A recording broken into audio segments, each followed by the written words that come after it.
ایک ویڈیو میں آپ کہہ رہے ہیں کہ سنت نماز پڑھ لو تو ثواب ہے اور نہ پڑھو تو گناہ نہیں، تو رفع الیدین بھی تو ایک سنت ہے۔ اس کے اوپر میں تفصیلی ویڈیو ایک ریکارڈ کروا چکا ہوں، سنت چھوڑنے والے پر لعنت، یہ ویڈیو آپ دیکھیں۔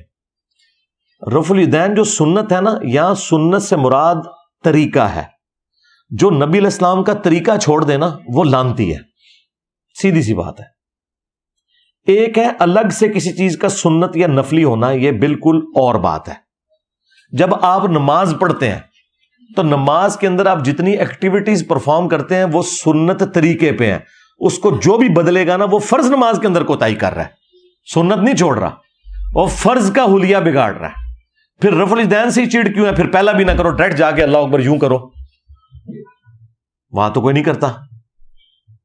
ہاں میں نے اس پہ کہا تھا کہ ٹھیک ہے اگر رفع الیدین چھوڑنا ہے پہلا بھی چھوڑ دو، تو ہم آپ کے ساتھ ہیں، تاکہ ہمیں یہ کم از کم یقین آ جائے کہ آپ کو غلط فہمی ہوئی ہے۔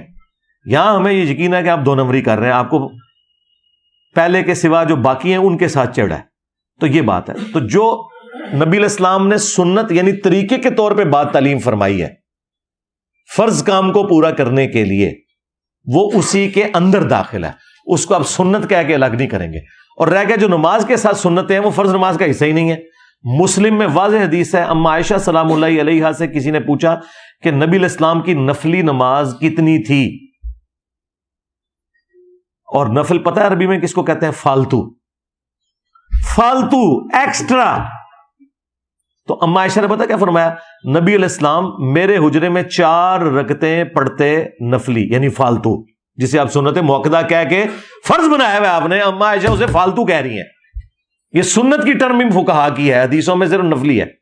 4 نفل پڑھتے اور اس کے بعد ظہر کی نماز پڑھتے، اور ظہر کے بعد 2 رکعتیں میرے حجرے میں پڑھتے۔ اما عائشہ کہہ رہی ہیں ظہر کے بعد، تو مولوی کہتا ہے ظہر دے نال۔ دیکھو میرا دماغ کتنے گیا ہے، ہائے ہائے ہائے۔ اس میں پتہ کیا الفاظ ہے؟ ظہر سے پہلے 4، اور یہ بھی نہیں کہ ظہر کے فرضوں سے پہلے، نہ نہ نہ۔ اما عائشہ نے کہا کہ ظہر کی نماز سے پہلے 4 رکعتیں حضور پڑھتے اور 2 رکعتیں ظہر کی نماز کے بعد، یعنی اما عائشہ ظہر کو 4 رکعت ہی مانتی ہیں۔ یہ تھوڑے مولویوں نے 12 رکعتیں بنائی ہیں جی، اور باقی ساری نفلی ہیں۔ پھر اما عائشہ کہتی ہیں کہ نبی علیہ السلام مغرب کی نماز کے بعد 2 رکعتیں پڑھتے، عشاء کے بعد 2 پڑھتے، اور فجر سے پہلے 2 پڑھتے۔ فجر کے فرضوں سے پہلے نہیں، فجر کی نماز سے پہلے۔ تو اما عائشہ نماز کس کو کہہ رہی ہیں؟ اور یہ مسلم شریف ہے، مولانا شریف نہیں ہے۔ ہاں، اور ایک اور حدیث ہے مسلم شریف میں کہ جو فرض کے علاوہ 12 رکعتیں پڑھ لے گا اللہ اسے جنت میں محل دے گا۔ اور پھر وہ امہات المومنین ام سلمہ، ام حبیبہ سلام اللہ علیہا علیہم السلام، وہ کہتی ہیں 4 ظہر سے پہلے، 2 ظہر کے بعد، 2 مغرب کے بعد، 2 عشاء کے بعد، اور 2 فجر سے پہلے۔ تو بالکل مقدمہ کلیئر ہے، اسی لیے میری ویڈیو ریکارڈ ہوئی تھی کہ آپ فرض پڑھ لینا ہی کافی ہے، تو اس میں یہ چیز بھی ایڈ ہو گئی اس حدیث کے تحت جو بخاری مسلم میں، کہ ایک پینڈو شخص آ کے کہہ رہا ہے یا رسول اللہ میں کامیاب ہونا چاہتا ہوں، مجھے بتائیں میں نے کیا کرنا ہے؟ تو آپ نے فرمایا عقیدہ توحید اور عقیدہ رسالت کے بعد تم نے فرض نماز پڑھنی ہے، فرض زکوٰۃ دینی ہے، اور فرض روزے رکھنے ہیں۔ حج ابھی تک فرض نہیں ہوا تھا اس وقت۔ اور دوسری روایت بخاری مسلم میں آتی ہے، آپ نے فرمایا کہ فرض نماز قائم کر، ہاں اگر نفلی نماز بھی پڑھنا چاہے تو تیری مرضی، فرض روزے رکھ، ہاں نفلی روزے رکھنا چاہے تو تیری مرضی، فرض زکوٰۃ دے، ہاں نفلی زکوٰۃ صدقات دینا چاہے تو تیری مرضی۔ وہ بھی اگو بالکل سیدھا ڈا مسلمان سے، انہیں کہا یا رسول اللہ میں اس سے زیادہ نہیں کروں گا، اس سے کم بھی نہیں کروں گا۔ جب گیا آپ نے فرمایا اگر کسی نے کوئی جنتی شخص دیکھنا ہے تو اسے دیکھ لو، جڑا یعنی سنتا نہیں پڑھتا ہوئے گا وہ جنتی ہے۔ وہ کہہ رہا میں زیادہ کرنا ہی نہیں یا رسول اللہ۔ پھر بھی نہ سمجھ آئے تو میں نے ان کو اگلا پھکا دیا ہے کہ نمازوں کو تو چھوڑ دو، وہ تو میں نے پہلے کلیئر کر دیا کہ اما عائشہ کہہ رہی ہیں ظہر سے پہلے 4، ظہر کے فرضوں سے پہلے نہیں، ظہر کی نماز سے پہلے 4، جسے تم کہتے ہو ظہر کے ساتھ 4۔ اور دوسرا، آج تک کسی مولوی نے کہا کہ جو نفلی صدقات نہ دے تو اس کی زکوٰۃ بھی قبول نہیں ہے؟ کبھی نہیں کہتے۔ کسی مولوی نے کہا کہ جو جمعرات اور سوموار کا نفلی روزہ نہ رکھے اس کے رمضان کے روزے بھی قبول نہیں ہے؟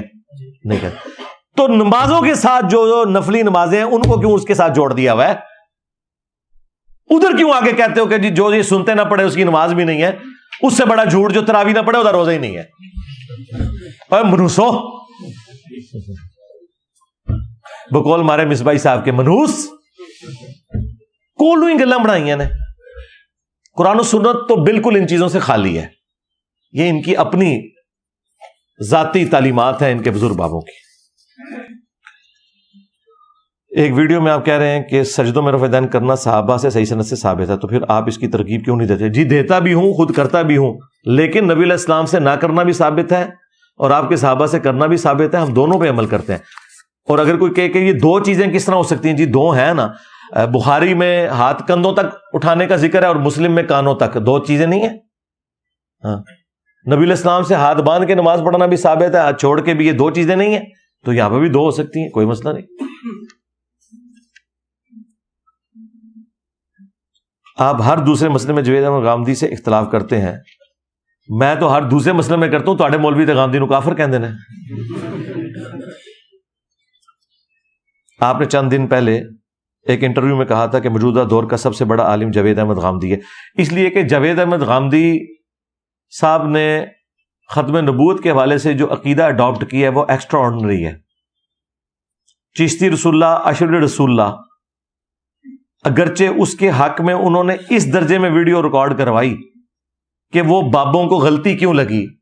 اس ویڈیو سے بعض لوگ دھوکہ کھا گئے کہ غامدی صاحب نے اشرف رسول اللہ کا دفاع کیا ہے. نہیں نہیں نہیں, انہوں نے یہ بتایا ہے کہ وہ کس نظر سے یہ کام کر ڈالتے تھے, لیکن وہ چونکہ اس کا امپیکٹ غلط گیا تو اگلا پروگرام پھر انہوں نے ریکارڈ کروایا کہ یہ جو میں نے پروگرام میں وقت ضائع کیا تھا, میں نے تو اسی وقت کہا تھا ضائع کیتا جائے, کوئی لوڑ نہیں تھی یہ کام کرنے دی. تو انہوں نے کہا یہ تو میں ان کی نظر بتا رہا تھا, میرے نزدیک تو یہ کفر ہے. ٹھیک ہے, لیکن کیا تقی عثمانی صاحب یا مفتی منیب صاحب یہ جرت کریں گے کہ اشرف رسول اللہ اور چشتی رسول اللہ یہ کفر ہے؟ دونوں نو کہنا کٹھا کفر. ہاں, یہ نہیں ہے کہ مفتی منیب اپنے والے نو صحیح کہہ کے دوئے نو کفر کہہ کے سائڈ تے ہو جائے. نہیں, دو گل چاہیے. تو مجھے بتائیں, آپ اگر کوئی بڑے علماء پیش کر سکتے تھے تو یہی دو پیش کر سکتے تھے نا. ان کی تو حالت یہ ہے کہ وہ اپنے بابوں سے باہر ہی نہیں نکل پا رہے. تو میرے لیے تو عقیدہ توحید سے بڑی کوئی چیز نہیں ہے, عقیدہ ختم نبوت سے بڑی چیز ہی کوئی نہیں ہے. یہ دونوں کے بزرگ بابے قبروں سے مانگتے ہیں. جاوید احمد غامدی صاحب کی جو توحید ہے وہ 24 کیرٹ سونا ہے. تو چونکہ توحید اور ختم نبوت کے حوالے سے غامدی صاحب کے عقائد بریلوی, دیوبندی, اہل حدیث, شیعہ سے بہتر ہے, تو اس لیے میری مجبوری ہے کہ جس کے عقیدے سب سے بہتر ہیں میں اسے بہتر کہوں. اور انہوں نے موجودہ دور میں علماء کی بات کی تھی جو زندہ ہیں. اگر مجھ سے وہ پوچھتے نا بھٹی صاحب کے جی مردہ علماء میں سے, تو یقیناً میں سب سے پہلے مودودی صاحب کا نام لیتا, مولانا اسحاق صاحب کا نام لیتا, شیخ زبیر لزئی صاحب کا نام لیتا, پیر نصیر الدین صاحب کا نام لیتا. لیکن انہوں نے کہا تھا جو اس وقت زندہ ہیں ان میں سے. اگر آپ سمجھتے ہیں تو مجھے ذرا پرچی پہ اس بندے کا نام لکھ کے بتائیں جس کا عقیدہ توحید اور ختم نبوت قرآن و سنت کے مطابق ہے. میں اسے غامدی صاحب سے کیا اپنے سے بڑا عالم کو ڈکلیئر کر دوں گا, حالانکہ میں تو جاہل ہوں. چلے مجھے چھوڑ دیں, میں غامدی صاحب سے, اور ٹائم قیامت تک جو بندہ لے کے آنا چاہیے.